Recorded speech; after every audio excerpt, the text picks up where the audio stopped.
মা তো মাই হয়, শাশুড়ি মায়ের মতো হতে পারে কি? মা হতে পারে না কেন জানো?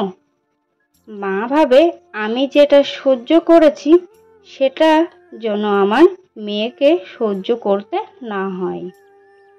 আর শাশুড়ি মা ভাবে আমি যেটা সহ্য করেছি বৌমা কেন পারবে না।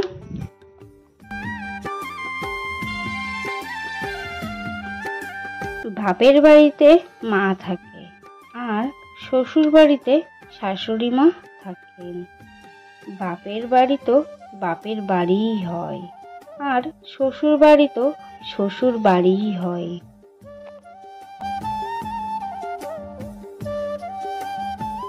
শাশুড়ি মা হয় না।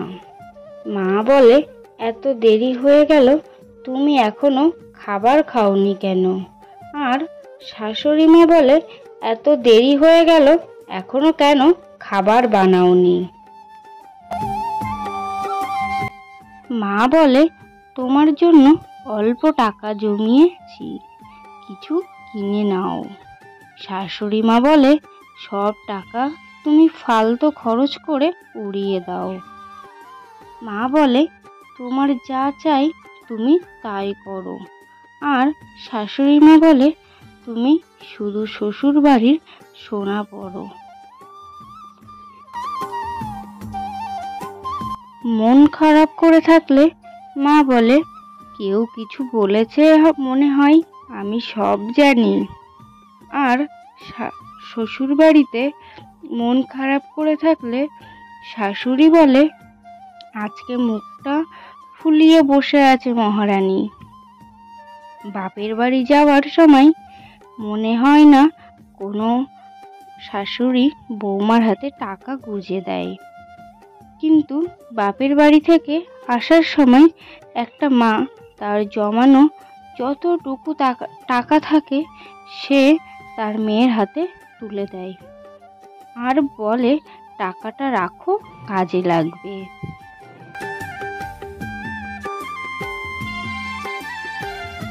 মা তো মাই হয়, শাশুড়ি কখনো মা হতে পারে না।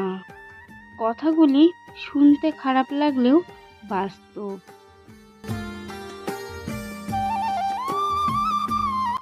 আমি জানি এখানে অনেকে খারাপ কমেন্ট করবে, অনেকে অনেক খারাপ কথাও বলবে, কিন্তু যেটা সত্য সেটাই আমি তোমাদের সামনে তুলে ধরার চেষ্টা করলাম।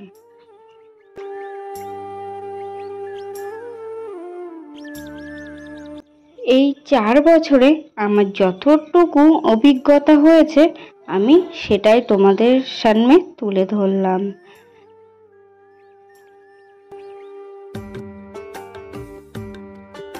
যাই হোক, কথা বলতে বলতে সমস্ত কাজ এগিয়ে ফেলেছি। আর আগের দিন যে রেমাল ঝড় হয়েছিল সেই ঝড়ে আমাদের ঘর বাড়ি পুরো তছনছ করে দিয়ে গিয়েছে। আর রান্নাঘরের অবস্থা তো তোমরা দেখলে কতটা খারাপ ছিল। আর বাইরে এখন বৃষ্টি হচ্ছে, বৃষ্টিতে ভিজে ভিজে সংসারের সমস্ত কাজ গুছিয়ে নিচ্ছি। তো বাইরে বৃষ্টিতে ভিজতে ভিজতেই কাজগুলো করে নিচ্ছিলাম। তো এখানে দেখো রান্নাঘরের অবস্থা খুবই খারাপ ছিল। তো তারপরে রান্নাঘরটাও পরিষ্কার করে নিলাম, তারপরে চলে গিয়েছিলাম কলপাড়ে থালা বাসনগুলো মেজে আনতে। আর যেহেতু আমাদের কলপাড়টা বাইরে, তার জন্য আমি তোমাদের কোনো ভিডিও ক্লিপ দেখাতে পারিনি, কারণ বাইরে যেহেতু বৃষ্টি হচ্ছিল ক্যামেরাটা সেট কোথায় করব তার জন্য আর তোমাদেরকেও দেখানো হয়ে ওঠেনি। তো সংসারের সব কাজ তো করতেই হবে, যতই ঝড় হোক বৃষ্টি হোক, কিন্তু সংসারের কাজ তো করতেই হবে আমাদেরকে। তো তারপরে দেখো এখানে ঘরটাও হচ্ছে মুছে নিচ্ছি, যেহেতু কাদা পায়ে বারবার করে উঠে ঘরটা গুছিয়ে নিয়েছি, তারপরে বারান্দাটা পুরো কাদায় ভর্তি হয়ে গিয়েছিল। তো তারপরে ঘরটাও সব সুন্দর করে মুছে নিচ্ছি। আর আমার ক্যামেরায় জানো তো একটু অসুবিধা হচ্ছে, তার জন্য কালো আসছে। আর হচ্ছে বৃষ্টির কারণে কারেন্ট ছিল না, তার জন্য হচ্ছে ফোনের আলোয় যতটা পেরেছি ততটাই হচ্ছে আলো দিতে পেরেছি, তার জন্য একটু অন্ধকার অন্ধকার লাগছে, তোমরা একটু মানিয়ে নিও। আর তোমরা যারা এখনো পর্যন্ত আমার ভিডিওটি দেখছো, যদি ভিডিওটি কোথাও ভালো লেগে থাকে তাহলে একটা সুন্দর লাইক ও একটা মিষ্টি কমেন্ট করো।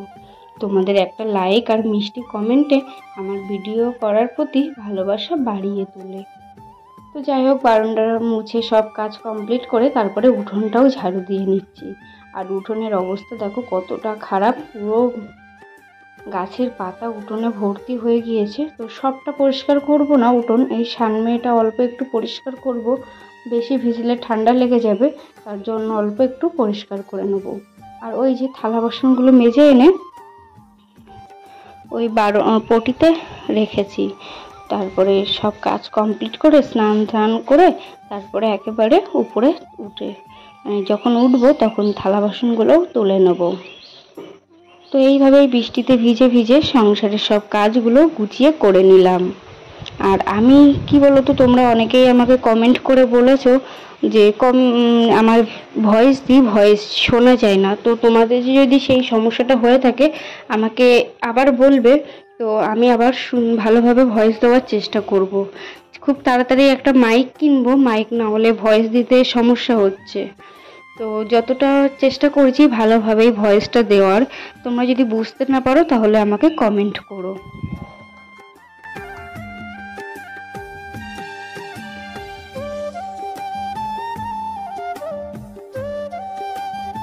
তারপরে দেখো ঘরটা শুকিয়ে গিয়েছে, আর পুরো ঘরটা তো মোছা হয়নি, তখন সানমেটাই শুধু অল্প করে মুছে নিয়েছিলাম, আর তার জন্য পুরো ঘরটা এখন ঝাড়ু দিয়ে নিচ্ছি। আর অনেকটাই দেখো নোংরা পড়েছে, যেহেতু ঝড় হয়েছিল ঘরের কোনায় কোনায় অনেক নোংরা ছিল, সেইগুলো সবই বার করলাম। আর এইদিকে দেখো আমার রান্নাঘরটা পুরো গুছিয়ে নিয়েছি। তোমরা প্রথমেই আমার রান্নাঘরটা দেখেছিলে কতটা অগোছালো ছিল আর কতটা খারাপ অবস্থা ছিল রান্নাঘরের। তো সব কিছুই পরিষ্কার পরিচ্ছন্ন করে নিয়েছি রান্নাঘরটা।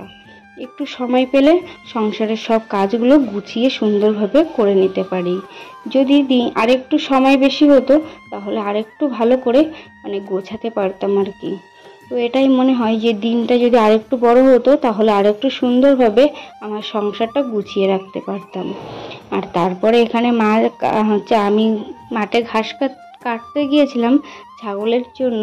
তো মাঠের থেকে বাড়ি আসার সময় কিছু পাটের পাতা এনেছিলাম গাছ থেকে তুলে। তো সেই পাটের পাতাগুলোই এখন বেছে নিচ্ছি, এগুলো হলো আজকে দুপুরে রান্না হবে। আর এইদিকে আমি স্নান করে তারপরে কাকিমাদের বাড়িতে চলে এসেছিলাম, সেখানেই আজকে সকালে খাওয়া দাওয়া করেছিলাম। দেখো এখানে আলু ভর্তা মাখাচ্ছি, আর দেখেছো পেঁয়াজ আর লঙ্কা কত ডলেছি। আর ভীষণ মনে করে যে বিয়ের পরপরই যখন আমি বিয়ে করে ফার্স্ট এই বাড়িতে এসেছিলাম, তখন আমার ননদরা মিলে, আমার দুটো ননদ মিলে আর আমি খুব জমিয়ে আড্ডা করতাম, মজা দিতাম, একসাথে খাওয়া দাওয়া করতাম আর কি, যেমন বোনেরা করে আমরা তেমনই করতাম। তো যখন আমার ননদ আসে মাঝে মধ্যে মনে পড়ে যখন একসাথে বসে খাই বা গল্প করি, আগে সেই দিনগুলো খুব মিস করি। আর এখানে দেখো সোনা বাবা ওর একটা পিসিমণির জামা পরেছে।